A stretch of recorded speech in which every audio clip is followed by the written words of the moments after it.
seu suporte. Gente, pelo amor de Deus. Diretamente dos estúdios da Jovem Pan e Panflix, começa agora. Muito bem, meus queridos, estamos de volta. Que alegria estar de volta aqui diretamente dos estúdios, dos nossos estúdios aqui da Panflix. Estamos de volta aos estúdios antifascistas da nossa querida Panflix. Estamos aqui em mais um dia de pandemia. Não sei se vocês se lembram, mas tem uma tal de Covid-19 por aí que a turma nem está falando mais desse vírus. Mas nós aqui não esquecemos, são coisas importantes. Nós seguimos o nosso novo lema de entretenimento mundial. Um sorriso no rosto e a toba na mão. E hoje não escapa, nós vamos divulgar aqui os exames, os nossos testes. Evidentemente fizemos aqui a semana passada. Eu tô nervoso, essa brincadeira aqui em nossas mãos.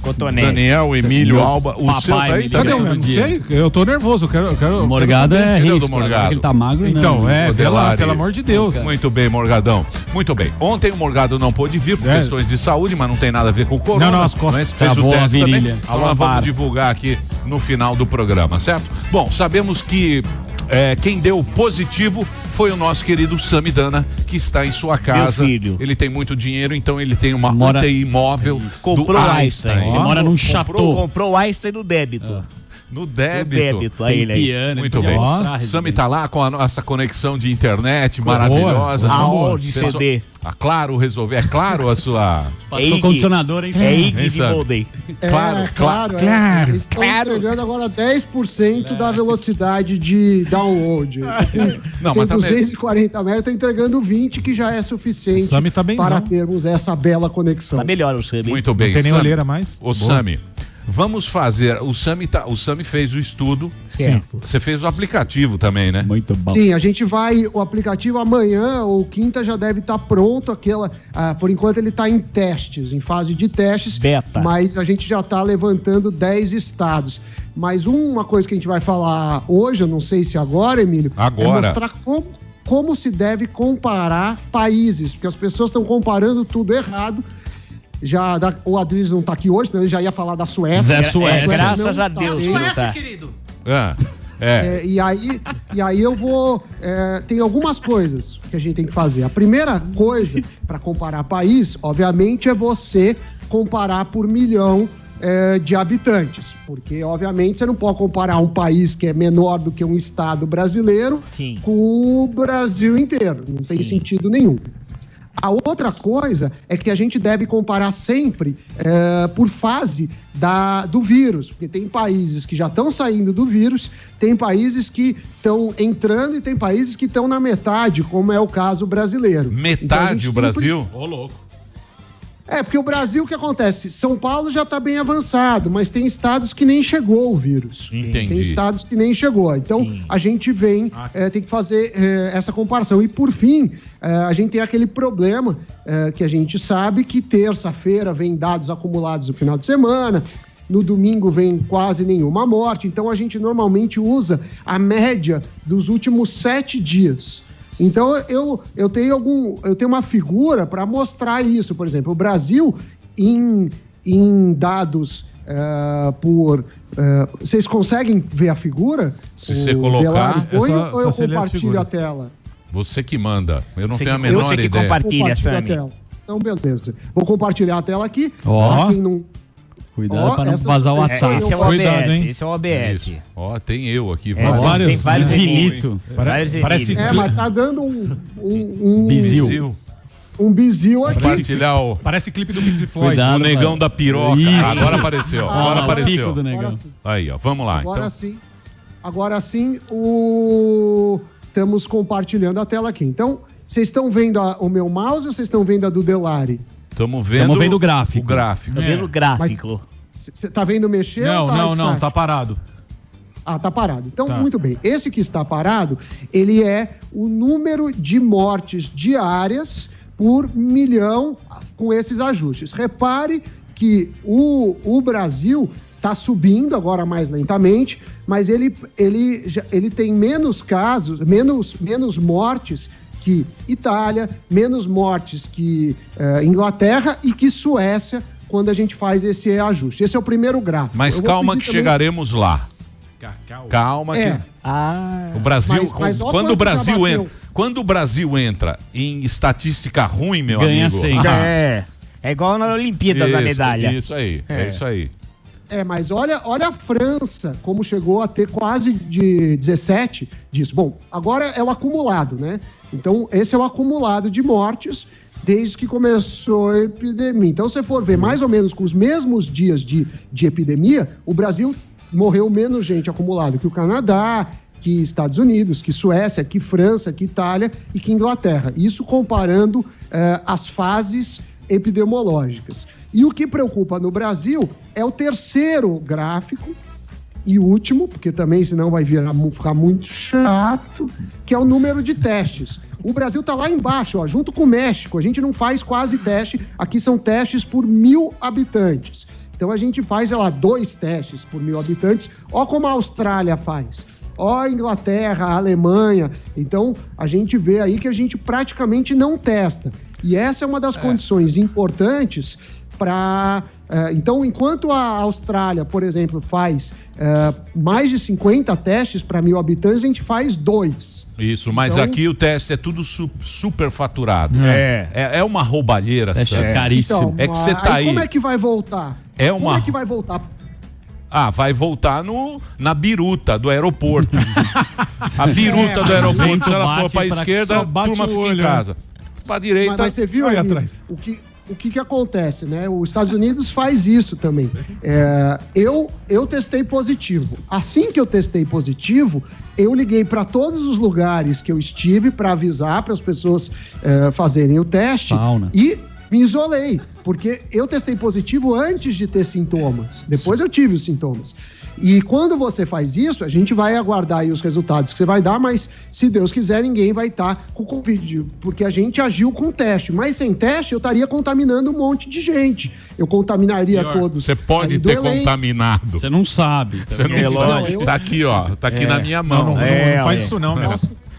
Mas aí a gente contamina menos gente quando a gente isola os infectados. Então, eu queria puxar a orelha aí dos nossos governantes, que falam muito, mas fazem poucos testes. Não, estão roubando muito. Estão roubando. Mas se você soubesse como esses canalhas estão roubando... Esses vagabundos estão roubando. Vagabundo que rasgam a Constituição na cara do contribuinte. Eu vou falar pra você. Esse mercado de teste, cara tá enchendo o rabo de dinheiro com o cara morrendo, é um absurdo, bicho. É um absurdo. E teste, então tem uns testes que estão vindo para o Brasil, principalmente aqueles testes rápidos, que são rejeitados em vários países, que são testes chineses que têm muito baixa qualidade, e a gente faz aqui, ou seja, além de fazer pouco, os nossos testes são uma porcaria. Esse que a gente fez aí na Jovem Pan é o padrão ouro, é o que não tem erro, padrão que é o do nariz. Esse é o... Só que aquele lá do dedo, que sai uma gotinha de sangue, é uma porcaria, hein? É dinheiro jogado. 75% de... Muito bem. Sami, quando você volta agora? Então, eu tô esperando o teste final dar resultado. Não vem miguelar, não. Volta aí amanhã. Sami vai pegar férias. Você tá bem, gostou da quarentena. Tá por aí. Você tá bem, quinta ou sexta. Boa. Tô aguardando o teste, pra ter certeza que eu já não tô mais com o vírus atuante pra... E sintoma nenhum, né? Você tá sintoma nenhum. Melhor. Não, tô tranquilo. Tá tomando coquetel Molotov aí da Sami? Eu tomei o remédio do astronauta. Não sei se ajudou ou não. Eu sei que eu tô zerado aqui, viu? Tá com a cara ótima, Sami. O Delário falou que eu vou ficar no primeiro. Vou ficar ainda fazer uma perguntinha pro Justus. Boa, então fica aí. Então aguenta aí. Aguenta aí, a gente volta. Sobre tratamento capilar, provavelmente. Boa. Então daqui a pouquinho... Com cabelo, cachos lindos. Daqui a pouquinho a gente volta com a... O Sami trabalhou todos os dias com Covid. Impressionante. Modelo. Vamos o quê? Vamos passar pra onde? Vamos lá pra Los Angeles? Sim. Vamos, de carro. Vamos pra Los Angeles agora mostrar, não é isso, Zuzu? É isso, vamos rápido, porque tem muita informação. Quem mandou pra você? Esse cara ajudou muito a gente no programa Pânico, é o Rosinha, ele trabalha lá de paparazzo, então ele transita lá por Beverly Hills. Só que você tá vendo as manifestações do caso lá do George Floyd, e aí ele mostrou um vídeo exclusivo pra você ver a catástrofe, as manifestações, o que tá acontecendo. Então, diretamente de Los Angeles, eu convido Agradecer o Rosinha. Obrigado, Rosinha, nosso parceiro aí. Vamos vê-la aí, velho. Vamos ficar aqui. É impressionante. Me dá imagens aí, velho. Me dá trabalho pra fazer. Zuckerman, Emílio, direto aqui de Los Angeles, eu vou mostrar pra vocês o que aconteceu um dia depois do protesto. Exatamente na Rodeo Drive, que é uma das avenidas mais ricas dos Estados Unidos aqui, né? Então a gente tem aí o Saint Laurent, tá todo mundo já fechado, preparado pro vandalismo de hoje. Na verdade, aqui são meio-dia, exatamente, e a gente tá em curfew. Curfew significa o seguinte: a partir da 1 da tarde, quem tiver na rua vai ser preso. Você não pode estar na rua a partir da 1 da tarde até amanhã de amanhã. Até 5h30 da manhã. Então é essa loucura aqui que tá acontecendo. Restaurantes invadiram, quebraram tudo. Ó, tudo fechado, polícia em todos os lugares. E daqui 1 hora, supostamente, para ter um protesto aqui, né? Vamos ver o que vai acontecer hoje. Eu, de verdade, não sei mais o que eles estão protestando. Não, eu acho que já acabou, já não é mais protesto. E eles estão usando esse protesto aí para roubar a cidade inteira, quebrar e botar fogo. Fogo lá, tá louco. Muito bem. Impressionante, obrigado, belas imagens. Obrigado, né? Rosinha. Rosinha é nosso companheiro lá em Los Angeles. Vamos rodar o mundo, né? É isso aí. Daqui a pouquinho vamos pra Londres e agora... Não, o Brown, Thiago. E aí, Brown, beleza? Brown e aí, tá aqui firmeza? com a gente para trazer aqui as últimas. Qual é o assunto agora? Olha, o bom é que tá reabrindo quase tudo, né, Emílio? Pelo menos em alguns estados brasileiros já tem um avançar aí. Hoje o Rio de Janeiro abriu muita coisa. Lá no Rio as praias foram liberadas hoje. Ainda não do jeito que a gente conhecia antes da pandemia, mas muita coisa já foi liberada. Lá no Rio hoje foram autorizados a abrir as concessionárias de automóveis, lojas de imóveis. Nas praias foram autorizadas atividades individuais, ou seja, não dá para jogar vôlei, não dá para jogar em grupos, mas Renato uma caminhada... Gaúcho. Exato, Renato Gaúcho sozinho pode caminhar por lá. E atividades individuais. Então, aos poucos, a gente vai caminhando para uma reabertura. Lá no Rio, a prefeitura anunciou um plano de 6 fases de reabertura e hoje entrou na primeira. Aqui em São Paulo também já tem outras cidades que estão entrando já nessa fase de flexibilização. A cidade de São Paulo não, mas as outras sim, no interior já tem uma reabertura grande. Tem até um balanço que foi divulgado hoje pela associação que representa os shopping centers e já tem 211 shoppings abertos no Brasil, 36 em São Paulo. Então, é mais ou menos 1/3 aí da rede de shoppings do país, ou seja, de 600 e pouco, 211 já estão abertos e os que estão fechados já têm pelo menos alguma previsão, algum plano de reabertura. Então, aos poucos são várias as cidades se movimentando. A gente deve ter a reabertura aí nos próximos dias. Rio de Janeiro, como eu disse, começou hoje, mas tem outras cidades que começaram ontem. Manaus, por exemplo, Belém, Fortaleza, no Ceará, o governo do estado fez um decreto lá de reabertura também. São as cidades que foram mais castigadas, né? Manaus teve muitas mortes. Mas baseado em que estão abrindo? Então, na biruta do aeroporto? Então, você viu que teste não tem, né? Não tem, acabaram de falar. Os 3 indicadores são os seguintes: casos, mortes, esses 2 precisam estar caindo, e talvez o que seja mais importante é a ocupação da rede hospitalar, ou seja, se tem leitos disponíveis ou não. Porque, no fundo, isso que é o mais importante, né? Desde o começo, quando foi decretada a quarentena, o que os governantes, prefeitos, governadores falavam era que era uma medida temporária para que desse tempo da rede de saúde se preparar, né? Para que não ficasse todo mundo doente ao mesmo tempo. Então, daria tempo de construir hospitais de campanha, daria tempo de comprar respiradores e tudo mais. Então, se a rede hospitalar tiver condição de receber esses pacientes, se a ocupação tiver mais baixa, aí dá para fazer a reabertura. Tem cidades, por exemplo, que tem ali a rede de UTI ainda pouco ocupada, né? Tem 20%, 30% ocupada. O secretário ontem falou que São Paulo pode ficar tranquilo. Sim. Mas uma semana antes estava 90%. Aí essa semana, ele falou, não, pode ficar tranquilo que teremos leitos para todos. O que aconteceu em uma semana? Pois é, né? E o problema também é a falta de inteligência na gestão das vagas, né? Porque tem hospitais que estão superlotados, mas outros ainda têm vagas. Então, no índice, você fica ali com 80%. Você faz uma média. Tem um hospital com 10 vagas, com 1 ocupada, e outro com 100 vagas, com 100 ocupadas. A média acaba ficando um pouco distorcida. Então tem que ter um trabalho ali de gestão para transferir pacientes para cidades que tenham vagas ou não. Aqui, por exemplo, Guarulhos já está com 100% da capacidade. No Rio de Janeiro a gente teve isso também, né? Um determinado momento, a fila de pessoas esperando vaga tinha 800 pessoas. Ontem o prefeito até comemorou lá, o Marcelo Crivella, falou que são 17 agora. E a turma tá roubando, né? Então, lá no Rio tá feio o negócio. São Paulo também. São Paulo também é que no Rio tá pior, porque o que pegou lá foram os hospitais de campanha, né? Iam ser construídos 7. E a entrega era no final de abril, se eu não estou enganado. Até o final de abril entrariam em operação 7 hospitais. Entrou um só. É igual o estádio da Copa, né? É igual o estádio da Copa, né? É maravilha. E o do Maracanã tá funcionando e os outros, alguns nem foram entregues, né? E o pico do Mandetta? Então, o Sami falou disso agora e... o pico do Mandetta, bicho? Estamos esperando até agora. Agora é o pico do Tedros, né? A OMS ontem falou que o Brasil ainda não atingiu o pico, né? Ela fez um balanço ali e disse que em alguns países o pico ainda não chegou, entre eles o Brasil, ou seja, o pico aqui ainda não chegou. E é justamente isso que o Sami disse, né? Em alguns locais, em São Paulo, por exemplo, talvez a gente já esteja vivendo o pico, mas tem cidades do interior que não registraram nenhum caso, ou que registraram poucos casos e nenhuma morte, ou um número baixo de mortes. É sempre triste, né? Cada morte é lamentável, mas são números menores, então é uma diferença até geográfica, né? Tem cidades que já estão no pico, tem cidades que ainda não, então na média o país não está, segundo o cálculo da OMS. Esse não Covid que coisa, né? Esse Covid. Desespero. Esse Covid é... Então, em junho já. Que cor que já nós passou estamos? meio ano.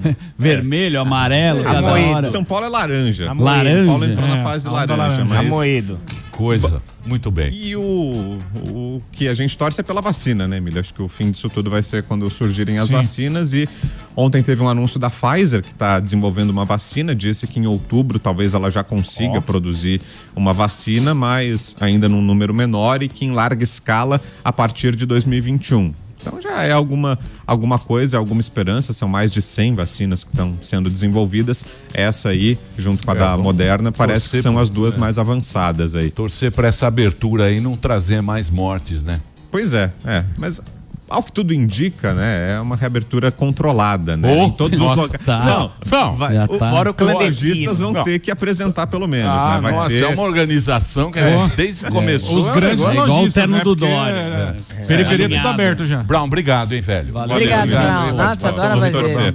Vitor Brown com essa voz. Essa voz maravilhosa. Emílio, pelo amor de Deus, se eu estivesse na Vila Mix, ele do meu ladinho aqui, meu Deus. Rasgava a carteirinha de hétero. Faz suar a virilha, eu não sou Brown. Bolsonaro, mas pega o meu celular, Brown, pelo amor de Deus. Muito bem. Vamos lá. E agora, Zuzu, vamos pra Londres? Ulisses Neto, olha só que categoria. A gente sente aqui no Manhattan Connection, diretamente de Londres. Ele que tem um quadro do Picasso atrás dele. Ulisses Neto, como é que está em Londres? Aqui está uma desgraça. Você tem boas notícias aí ou não? Olha, Zuckerman, aqui a coisa tá começando a melhorar, mas é bem devagar, né? Tava ouvindo o Brown falar, parece que a situação tá boa no Brasil e tá ruim na Europa, né? E é o contrário, porque aqui a pandemia chegou antes. Mas as lojas, por exemplo, o comércio aqui na Inglaterra só vai abrir na metade do mês, só em 15 de junho. O que o primeiro-ministro fez nos últimos dias foi liberar as pessoas para circularem. Então, desde ontem, a gente pode agora até encontrar amigo, vizinho, parente, no máximo com 6 pessoas, né? Aqui em Londres. Está fazendo muito calor na Inglaterra. O mês de maio foi o mês mais ensolarado da história daqui no Reino Unido, né? Desde que se tem registros de meteorologia aqui. Então, o britânico, quando chega numa situação dessa, ele não tem muita compostura não, né? Porque nunca faz sol aqui no Reino Unido, né? Então, estava difícil de segurar a população em casa e o governo liberou das pessoas saírem um pouco mais, começarem a circular. Se a gente anda nas ruas aqui de Londres hoje, tá parecendo que nem tem mais pandemia, porque tá todo mundo andando, circulando, mas o comércio segue fechado, os escritórios também, as pessoas estão trabalhando de casa, o transporte público está vazio, porque a orientação é para evitar, né, qualquer viagem desnecessária, mas os parques estão muito cheios e as ruas também. Só que aos poucos a situação vai ficando um pouco mais promissora, vamos dizer assim, né? Se a gente olhar os dados aqui da Grã-Bretanha, né? Os casos, por exemplo, as mortes nas últimas 24 horas foram um pouco acima de 100. Se pensar que no pico da pandemia foram cerca de 1.000 mortes por dia, então caiu bastante por aqui. E do outro lado do Canal da Mancha também a situação vai ficando mais tranquila. Hoje é o primeiro dia da fase 2 de reabertura da França. Isso significa que os restaurantes, os bares, cafés, né, que são sempre tão importantes lá para a vida dos franceses, voltam a funcionar hoje. Mas em Paris, que está na área laranja do país, né, por lá os restaurantes só podem operar na parte externa. Ainda não dá para sentar dentro de um restaurante, essas coisas. Mas existe uma luz no fim da quarentena lá dos franceses e aqui dos britânicos também, porque os casos estão caindo bastante mesmo. Faz 12 dias consecutivos já são 12 dias consecutivos que a França registra menos de 100 mortes por Covid-19 e a maior parte do território do país não tem o coronavírus circulando mais. Isso também é uma notícia bastante importante, por isso a vida vai começando a ter alguma normalidade de volta, essa normalidade pós-pandemia lá na França. E na Espanha, né, que também foi um dos países mais atingidos aqui da Europa, ontem, pela primeira vez desde março, o país não registrou nenhuma morte por Covid-19. Então, isso vai indicando que o pior já passou, mas as pessoas continuam tendo restrições de circulação, né? Ninguém está trabalhando em escritório, essas coisas por enquanto, e também os grandes eventos, as grandes aglomerações aí estão fora de previsão, porque a principal preocupação é evitar uma segunda onda de contaminações aqui na Europa. Eu estava lendo, Emílio, desculpa. Mas o turismo estão abrindo, né? Deu uma polêmica aí na Europa, na Grécia, né? Com a questão da Itália, mas alguns voos estão sendo abertos aí em Londres, é isso, no turismo? É exatamente, porque olha só, muitos países aqui na Europa dependem bastante do turismo, né? Grécia, por exemplo, 18% do PIB da Grécia vem do turismo. Aqui mesmo na Grã-Bretanha, que até tem uma indústria financeira muito sofisticada, da educação e por aí vai, também depende muito do turismo. 10% do PIB britânico vem dos visitantes. Só que a questão é a seguinte: cada pedaço da Europa também está num momento diferente da pandemia e foi atingido de uma forma diferente. Portugal, por exemplo, quase não teve caso em comparação com a Espanha, que é o país vizinho deles, né? Ou até mesmo aqui com o Reino Unido. E aí o que acontece? Os países como a Grécia, até a própria Espanha, que também depende muito do turismo, 16% do PIB lá depende dessa indústria, já avisaram que vão abrir para o turismo interno europeu, mas que por enquanto não vão deixar o Reino Unido, ninguém que sai aqui do Reino Unido visitar não, porque aqui os casos ainda estão muito altos em comparação com o resto da Europa. Então, na prática, não dá para dizer que esse vai ser um verão normal aqui no hemisfério norte, que as pessoas vão viajar como sempre fazem, né? Aqui para tudo, em julho, agosto, todo mundo viaja, porque as praias, por exemplo, do Reino Unido são bem feias, né? Então, as pessoas viajam baratinho lá para Espanha, para Portugal. Isso não deve acontecer na temporada de 2020, não. Emílio, posso fazer uma pergunta? Lógico, professor, claro. Eu queria fazer uma pergunta para o Ulisses. O Reino Unido, né, que é constituído pela Inglaterra, Escócia, País de Gales e Irlanda do Norte e tal, para quem não sabe. Eu queria saber como é que está a repercussão na Europa nessa questão desse quebra-quebra dos Estados Unidos. Também teve um pouco no Brasil aqui, claro, mas eu queria saber, se o senhor tem as informações aí do Reino Unido, da Europa, como está a repercussão desse quebra-quebra que estão fazendo lá e tal. É muito forte aqui na Inglaterra, por exemplo, teve protesto no domingo na Trafalgar Square, que é a praça mais famosa aqui da capital britânica. Os britânicos estão tentando demonstrar apoio, né, para essa situação toda aqui, os Estados Unidos estão vivendo, e inclusive os times de futebol já tem data para o retorno do calendário do futebol aqui na Inglaterra, né, a Premier League vai voltar no dia 17 e os times já estão treinando. E aí vários atletas se manifestaram nas redes sociais, o Liverpool, o Chelsea também fizeram manifestações com os jogadores ajoelhados no centro do gramado. Então há uma solidariedade com a situação dos Estados Unidos, até por conta dessas imagens que a gente viu agora há pouco, né, na abertura do programa, de depredação, os riots, né, que como eles chamam. Isso tudo chama muita atenção. O Reino Unido viveu isso em 2011, então há uma solidariedade aí com a situação dos Estados Unidos e a repercussão é bem forte por aqui, com clubes de futebol, políticos, todo mundo se manifestando. Até um integrante do governo alemão agora há pouco se manifestou, dizendo que é compreensível essa onda de manifestações lá nos Estados Unidos, porque os direitos civis não têm sido respeitados já há bastante tempo por lá. Perfeito. E a saída do Brexit, hein? Como é que vai ficar isso agora? Com pandemia? Deve estar uma confusão aí, né, Ulisses? Gigante, viu, Emílio? Porque nesse momento era para o governo britânico estar negociando com a Europa, né, com a União Europeia, um acordo para desfiliação final. Porque agora é o período de transição, né? Só no dia 1º de janeiro é que de fato vai acabar qualquer relação entre britânicos e europeus. E eles deveriam, nesse momento, estar fazendo as negociações para um acordo de livre comércio. Só que os dois lados estão, é claro, né, focados no combate à pandemia e também ninguém quer ceder, ninguém quer dar espaço. Os britânicos acham que tem que ter alguns privilégios pela relação histórica com os europeus e os europeus dizem que não vai ser bem assim, não existe privilégio automático. Então a chance grande mesmo hoje é de que esse período de transição termine sem um acordo comercial, né, sem um acordo de livre comércio entre os britânicos e os europeus, e aí o custo vai ser bem grande para os dois lados, mas principalmente para o Reino Unido, é claro, né, que depende de importação para praticamente tudo. Se a gente vai no supermercado aqui em Londres, parece a sede da ONU, tudo que tem ali vem de um país diferente, sabe? E boa parte vem da União Europeia, então vai dar muito problema para o Reino Unido se esse acordo de livre comércio não sair, até porque os Estados Unidos também entram nessa história, né? Com um ano de eleição, com essa confusão que está tendo por lá, eles também, os britânicos, estavam se escorando na possibilidade de fechar um acordo de livre comércio com o Reino Unido. Agora está tudo zerado. Eles saindo da União Europeia, eles não têm mais acordo com nenhum país. Então, com essa situação política difícil por lá, também não vão conseguir fechar esse acordo e aí a situação aqui fica ainda mais incerta. Boa, Ulisses. Tesão ter um jornalismo assim, né, Emílio? Parece que a gente está em outro patamar. Manhattan Connection. Te adora chamar o cara de Londres. Parabéns aí pelo seu trabalho e a gente fica feliz de ter esse jornalismo aqui na Jovem Pan. É isso aí, Ulisses. Valeu, garoto. Pra você.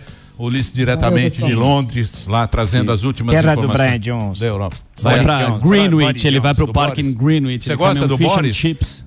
Você gosta do Boris ou não? Casói? Do Boris Johnson. Boris Johnson, o loirão. Boa noite. Você gosta o Boris dele? Johnson é complicado. Ele é complicado, viu, Emílio? Eu sei que você gosta dele. Ele, como personagem, ele é uma figura muito importante para a política britânica. Teve atuações também importantes até aqui. Ele é um cara que defende imigrantes. Eu, como imigrante, sempre acho um tema muito sensível quando começam a atacar imigrantes. Isso aí. Internet do Sami. A internet do caiu a da Oi. Não tem problema aqui. A Oi com disco. A dele no Ele canal. fez campanhas que não foram cumpridas. Ele arregou, né, o Boris. No começo ele tava fechando, né, abrindo tudo. Depois ele pegou Boris, o Covid. Ele parece o Debbie Lloyd do Jim Carrey. Parece. Igual. Parece. Ó a cabeleira olha dele aí, ó. Muito Bonitinho. bem. Obrigado, Ulisses. Um abração pra você. Obrigado pelas informações pra você na nossa Panflix, a Jovem Pan, que tem no mundo inteiro os nossos queridos correspondentes. Um abraço para a Jan Giacomo também de Nova York. Não sei se ela entra hoje, porque Nova York tá pegando. A gente tem a Jan Giacomo hoje? Tem a Jan Giacomo. Acho que ela vai entrar no finalzinho. A Jan Giacomo entra, Giacomo é brava. Ela não gosta de brincadeira. Ela não gosta de humorismo. Ela não gosta de humorismo. Não gosta de adjetivos. Temos o teste não gosta de aqui. brincadeira. Sem graça. Só brincadeira sadia, Jaco. É o seguinte, existe o jornalismo. Sim, por exemplo, o Brown. É um jornalismo de testas franzidas. Segundo as informações do IBGE. Isso. Existe o jornalismo de testas franzidas, não existe? Isso. E tem um jornalismo mais chulé. Sim. Que é do cara da CNT Gazeta, a galera que é nosso companheiro. É igual nós aqui, que vai pra rua. Márcio Canuto. Isso. Que vai na Dirce. Isso, Márcio Canuto. Chega na Dirce e fala, ô Tarzan, no meio da torcida. tira uma foto aqui, ó, é nóis. No meio da torcida. Entrevista com pau de selfie. E tem o jornalismo elegante. Prudente. Terninho. Que é dessa franzida. Que é o Bonner. Sim. Olá, boa tarde. Boa noite. Estamos É aqui muito charmoso, né? É muito charmoso. O jornalismo. Notícia com sensualidade. Não, então. E nós somos muito rasteiro. E tem tem credibilidade com sensualidade. Credibilidade com tesão. Que é a Sadi. Um beijo pra ela. Sigo no Insta. Sadi tem todos os bastidores lá de Brasília. Claro. Tá seguindo, O jornalismo. Claro. É a vertente que eu mais gosto. Sim. Ana Paula Peitão, a gente tinha Ana Paula. Ana Paula padrão FIFA. Não, é padrão também. Você sabe, Brown, que eu tô falando. O Brown é sério. Eu entrei em qual categoria aí? Você é o Charme. Charme e sofisticação. Testa franzida. Você é testa franzida. Testa Bom, franzida. gostei. Dados. Claro. Bom. O cara tem um puta blazer. importante- Sim, bonito. O importante... Internacional. Você não vê um pelo no blazer dele. O importante é você... Muito Pera aí, ó, bem sem passado, gracinha. né? Muito bem passado. Muito Não bem tem pelo. passando. Tem uma dobra lá. Alinhado. Não É tem corte gato não em italiano. casa, né? O importante, Aí, ó, você você vê. sabe disso. Diferente. O importante é a gente ser honesto com o nosso público. Sim, com, isso. com quem está assistindo a gente. Não é isso? Transparência, né? Exatamente. Isso que vale. Obrigado, viu, Brown? Fechou. Obrigado, Obrigado Brown, por essa colher Ulisses. de chá. O É Sami nóis, vai mano. voltar daqui a pouquinho. Mas temos atrações E na aqui. sequência teremos... Robert. Não. Atrações? Não, é o que? A harmonia do Chutou, samba? né? Para. Na sequência... Harmonia Na sequência é advocacia com charme. Isso. Charme. Advocacia no Insta. É um cara que rende bumerangue. Quem e vai passa- estar aqui? Fefito Hétero. olha ele lá, o Dursão. O Durso tá louco. Durso tá aqui? Advocacia Durso. do LinkedIn. Ah, não. Durso, olha lá. ó. Olha ele lá. Advocacia do LinkedIn, ó lá. E Roberto Justo. Não penteou o Roberto cabelo Justo do na Urso hoje, hein? sequência. Vamos falar 5 com o Justo. casamentos, economia e saúde. A gente vai Deixa eu falar sobre tudo. sério. Temos aqui os testes do Covid. Pelo amor de Deus, vamos abrir o meu, pelo menos. Que meu nariz Daqui tá a pouquinho, escorrendo. pelo amor de Deus. Quero ver imagens. Uma coisa que todos aguardam desde semana passada. O teste do Covid-19. O próximo anão, bloco. o teste do anão. O anão pegou Covid? Anão sem Covid? O Alba. Próximo bloco. Balança, Brasil. Balança. Ó. No próximo bloco nós vamos falar do Anonymous. Que invadiu. Sim. O Anonymous. Tá no braço, Hacker. cara? Não, o Anonymous hackeou Quem? Bolsonaro. Hackeou. Pô, vocês não leem jornal? Pô, né? os caras pediram pro Anônimo, eu vi, né? No Twitter teve uma campanha. Eu tô levantando a pro bola. Anônimos entrar no Ah, tá. Não é, tipo, Entendi. é que- Ah, boa, Escadinha, obrigado. escadinha. É escadinha da alegria. José Obrigado. Os Escada. caras hackearam o bolso. É o seguinte, os caras do Anonymous todo mundo conhece. Sim. São os caras do... Da mascrinha. Da e tal. máscara do V de Vingança. É. Aí o que eles fizeram? Eles hackearam lá contas do Bolsonaro e tal, isso aqui. E nós vamos saber com o advogado, Claro. que é o nosso querido Durso. Sim. Qual é a configuração desse crime? Como é que entra no se celular? É um crime, se não é. Isso. Gabinete, se esse é um gabinete do amor. É. Tem o gabinete do Do ódio. ódio já tem. O Anonymous é do amor? Sim, pode E hoje ser. já saiu em todos os jornais. Sim. Foi uma campanha, inclusive, no Brasil. Pediram, invadam o celular do Bolsonaro, né? A esquerda rastaquera. É, elite rastaquera, né? Impressionante. Não tem o que fazer, ele fica pedindo para invadir o celular.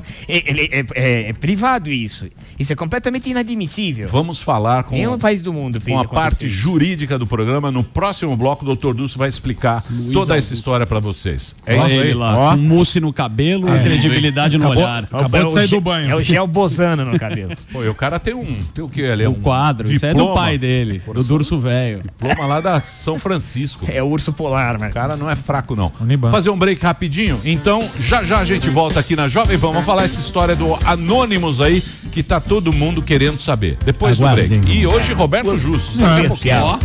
Ó, aprendi isso. Aprendi isso.